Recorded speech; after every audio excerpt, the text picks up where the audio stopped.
Assalamualaikum warahmatullahi wabarakatuh. Saya akan melanjutkan materi kita ya. Sedikit tentang payback period yang sebelumnya. Bahwasannya payback period itu kan intinya kita menghitung berapa waktu yang dibutuhkan untuk mengembalikan modal seperti itu. Kemudian kita akan mencoba untuk break even cost analysis ya. Kita ingin mengetahui bagaimana menganalisis cost ya di dalam sebuah grafik di sini, di mana sumbu X adalah kapasitas produksi kita anggap suatu industri gitu ya. Kemudian ini adalah penjualan dan cost-nya. Grafik warna hijau itu berarti dia adalah total cost yang dibutuhkan. Kemudian warna biru adalah sales, itu penjualan. Di sini kita bisa lihat ya, di tahun awal baru mulai, pasti kan butuh yang namanya modal cost gitu ya. Makanya di situ cost-nya di angka 5 ini ya. Sebentar ya, ada azan.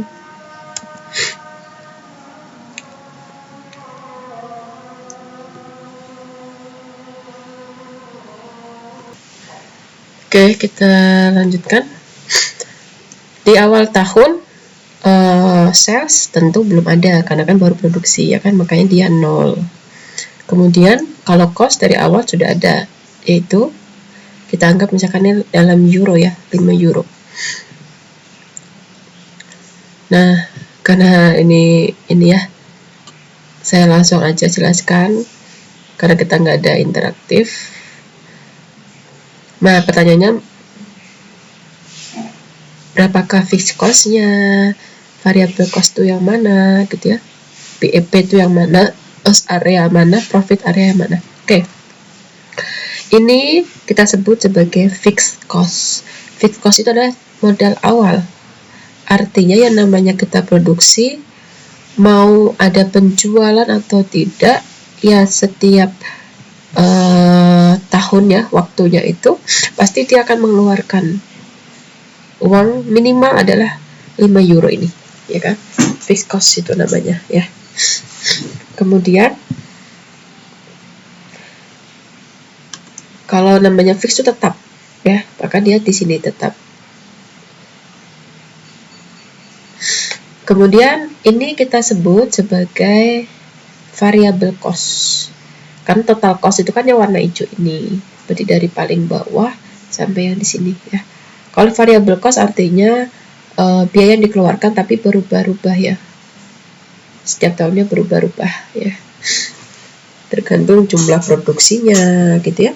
Atau banyak faktor lainnya, faktor ekonomi ya. Perubahan harga dan sebagainya, akhirnya mempengaruhi produksi. Kemudian selanjutnya adalah ini kita sebut sebagai BEP-nya ya, break even point.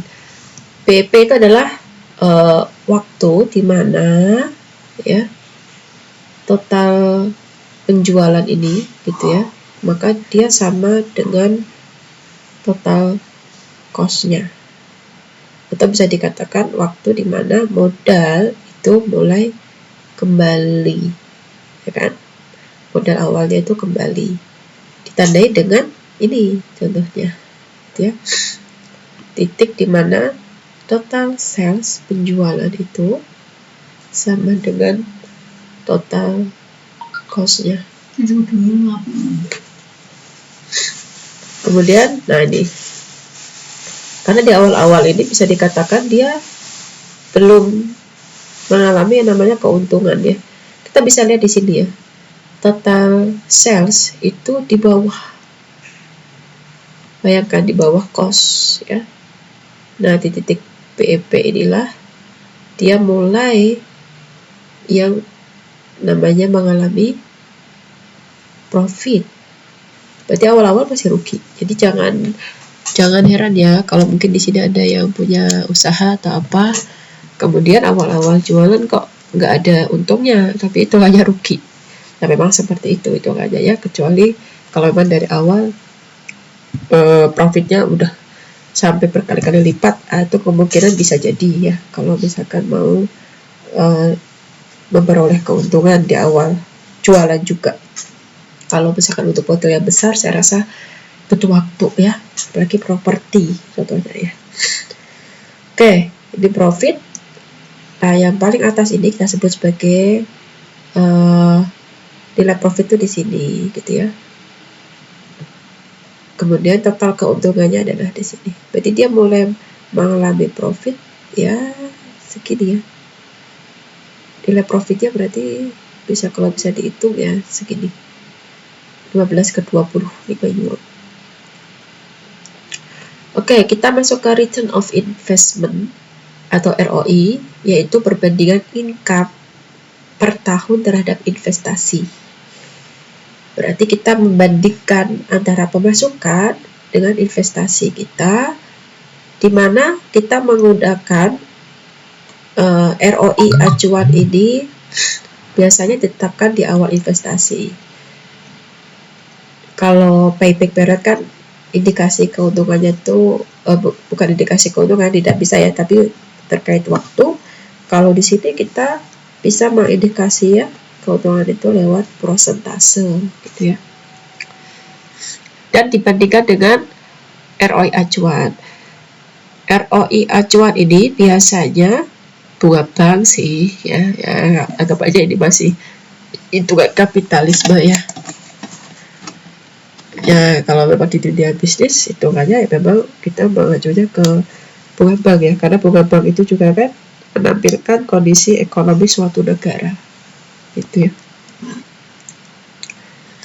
Acuan industri.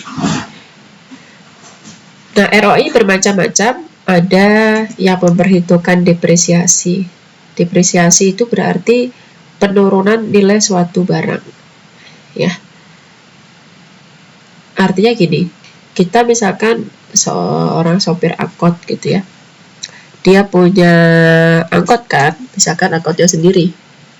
Yang namanya angkot dipakai terus menerus, pasti lama-kelamaan angkot itu akan ya mengalami namanya penurunan fungsi ya. Artinya kan nggak mungkin baru terus gitu kan ya, akan mengalami penurunan fungsi. Nah, itulah yang dinamakan depresiasi. Dengan penurunan fungsi itulah yang menyebabkan harganya pun nanti akan turun ya kan. Atau yang paling fatal adalah mengalami kerusakan ya. Kalau rusak berarti ya benar-benar nggak bisa ini lagi ya, nggak bisa digunakan lagi seperti itu.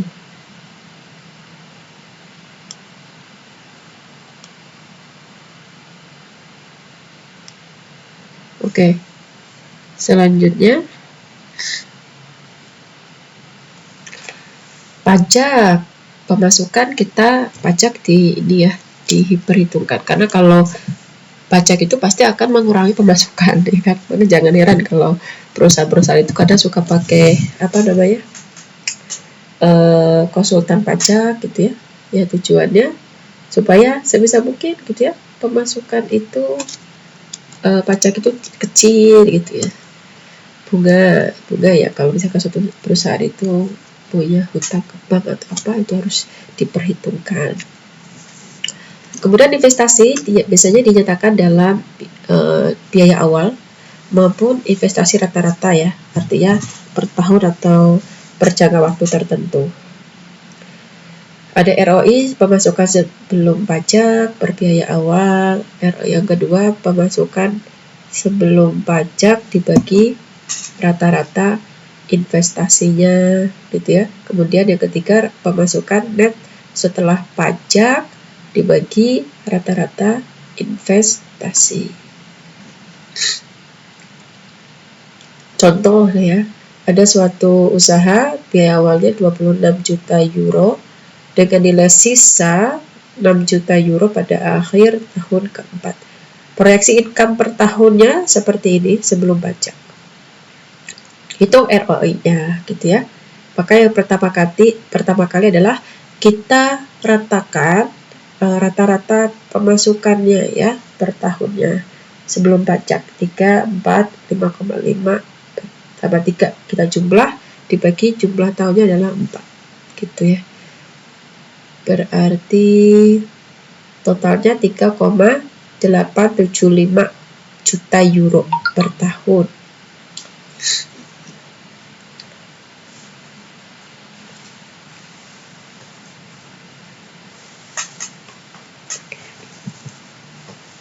Kemudian cara metode yang pertama, pemasukan net sebelum pajak. Berarti ya sebelum pajak ini ya 3,875 per biaya awalnya tadi kan punya modal awal ya 26 juta euro itu ya.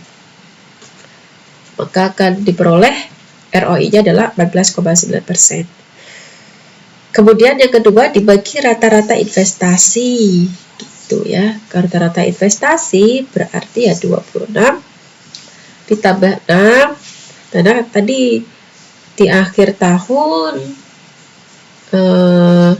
ada nilai sisa 6 juta ya kan, maka itu kita anggap sebagai investasi juga.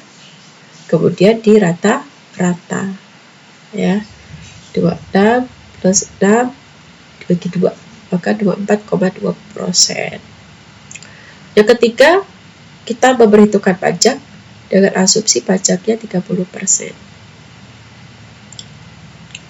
Jadi seperti ini, 3,875 kali berarti 3,875 juta dikurangi 30% dari 3,875. Dari situ ya maksudnya ya. Kalau kita bentuk dalam pemfaktoran ya seperti ini gitu. Dibagi dengan rata-rata investasi 16,9% gitu ya. Maka mana yang akan kita pilih gitu, return of investment-nya? Maka pilihlah yang paling kecil gitu ya. Ini untuk save keamanan ya. Jangan sampai kita pilih yang paling besar gitu ya. Kalau paling besar ini tingkat keamanannya kurang seperti itu, maka pilih yang paling kecil. Keuntungannya apa? Sederhana, sangat sederhana ya, mudah dipahami, menjangkau seluruh umur investasi gitu ya.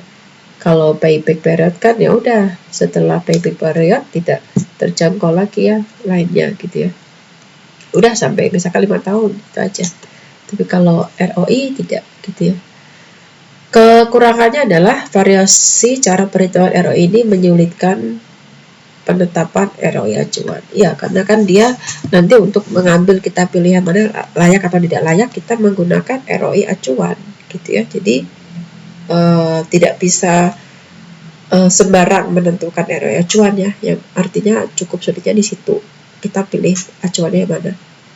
Tidak menunjukkan profil laba terhadap waktu. Iya, karena tadi cuma menentukan layak tidak layak dan membandingkan, tapi tidak memperlihatkan oh ini labanya jadi berapa persen, karena tadi kan ROI itu bukan laba ya, tapi nanti dibandingkan dengan ROI acuan seperti itu.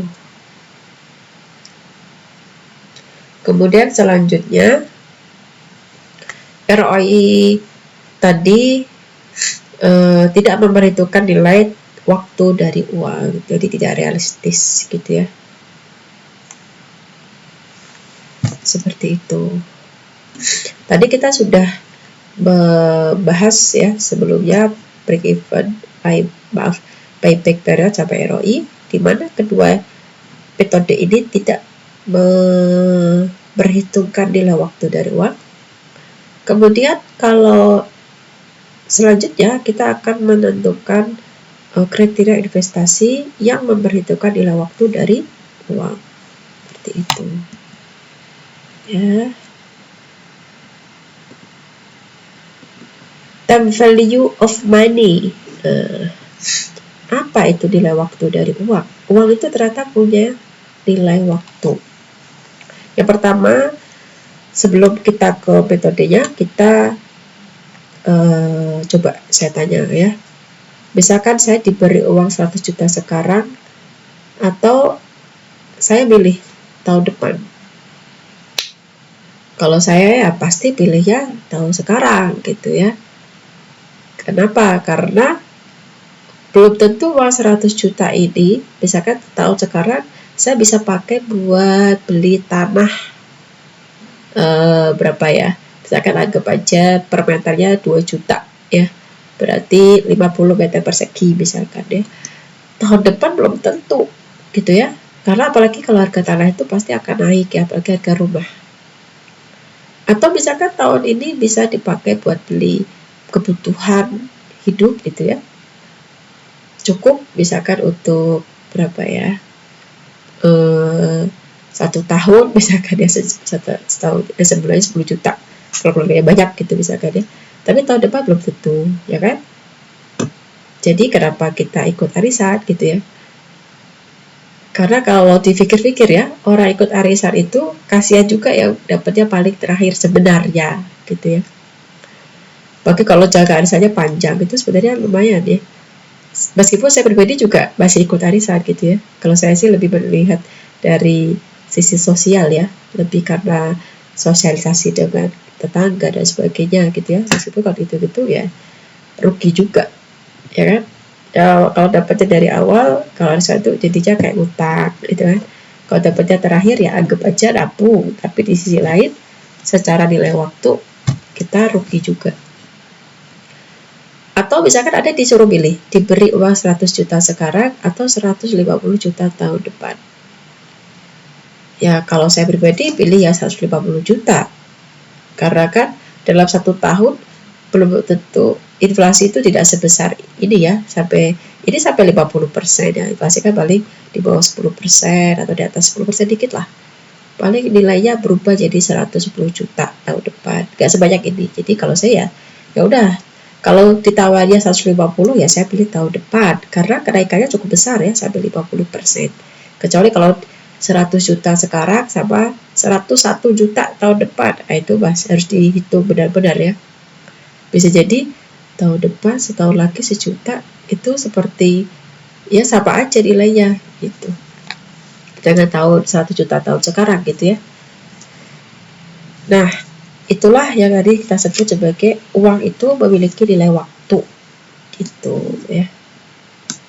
Jadi kalau misalkan nabung, kenapa sekarang kan orang bilang pakai emas, meskipun emas itu sebenarnya juga lebih menjaga aja sih ya, kalau membutuhkan mah tidak juga gitu ya, seperti itu. Kalau membutuhkan ya bisnis gitu ya, usaha kayak gitu ya, itu lebih jelas. Kalau emas kan naik turun, lebih menjaga aja. Uang kita tuh nilainya tetap gitu aja, tapi tidak berkembang ya, artinya tidak menambah.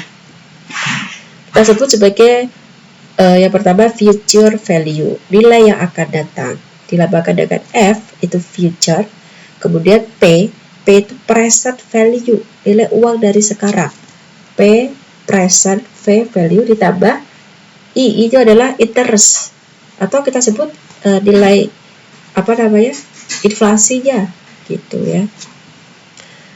Artinya kita itu bisa menghitung nilai uang kita yang akan datang itu berapa dengan menggunakan rumus ini. Ya karena memang kita masih menggunakan uang kertas, maka kita masih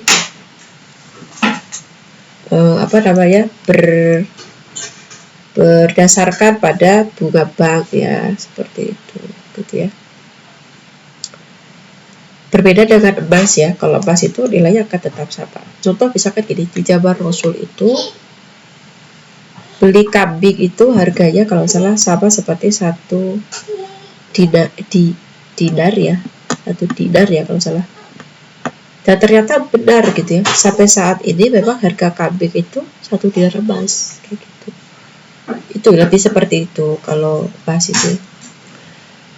Oke. Artinya, jumlah dana yang terkumpul pada akhir kurun waktu tertentu sama dengan nilai sekarang PV dana pokok plus bunga PVI.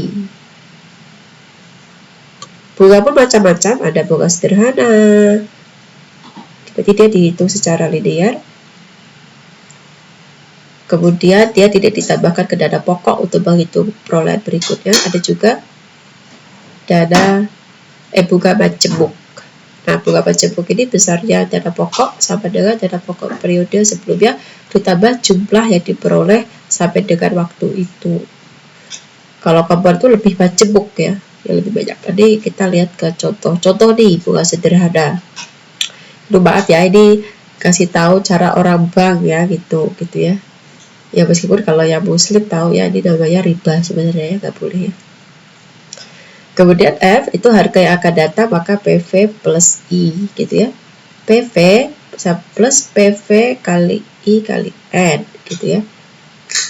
I itu adalah tadi ya interestnya, N itu adalah waktunya gitu ya. Contoh, orang itu pinjam 1.000, bunganya 20% per tahun. Berarti 3 bulan kemudian ia harus membalikan uang berapa? Nah, ini contoh perhitungan riba ya atau bunga itu seperti ini ya. Meskipun ya kenapa dalam Islam itu nggak boleh, karena pinjam meminjam itu sebenarnya adalah transaksi sosial ya, amal soleh lah ya. Jadi kita tidak boleh mengharapkan dapat imbalan. Nah makanya yang salah pada praktek bank itu adalah dia meminjamkan tapi meminta imbalan, itu ya tidak boleh, riba saya sebut ya. Maka F sama dengan P kali 1 di rumusnya plus I. I-nya tadi kan maaf ya, ini waktunya. Kita dalam tahun ya, 3 bulan jadikan tahun, yaitu 1/4 tahun kali I-nya. Ini NI ya, sama aja boleh ya. Maka 3 bulan kemudian dia harus mengembalikan uangnya sebesar 1.050 rupiah. Kalau compound interest seperti apa? Berarti dia lebih besar ya wajib. Nah, di tahun 1 seperti ini. Tahun kedua maka acuannya bukan PV lagi ya kan, tapi acuannya adalah F1. Tahun ke N maka acuannya adalah tadi ya F sebelumnya. Sehingga kalau kita lihat dari rumus ini setelah diuraikan, maka ketemulah rumus ya, Fn itu adalah PV kali I plus 1 plus I kurung pangkat N. Jadi ada pangkatnya seperti itu ya. F present value IN seperti itu. Contoh, uang 6 juta euro masuk ke bank, bunganya 5% per tahun. Setelah 6 tahun dia dapat berapa? Kalau pakai bunga sederhana ya udah tinggal 6 euro ditambah 5% dari 6 euro ini, karena 6 tahun kalikan 6. Oh, setelah 6 tahun uangnya jadi 7,8 juta euro. Kalau majemuk seperti ini, 6 kali 1 plus 0,05 pangkat 6. Oh, berarti lebih besar ya. 6 kali 1,34, jadi 8,04 juta. Untuk terkait present value, untuk videonya segini dulu. Saya lanjutkan ke video selanjutnya ya. Terima kasih. Silahkan simak untuk video selanjutnya.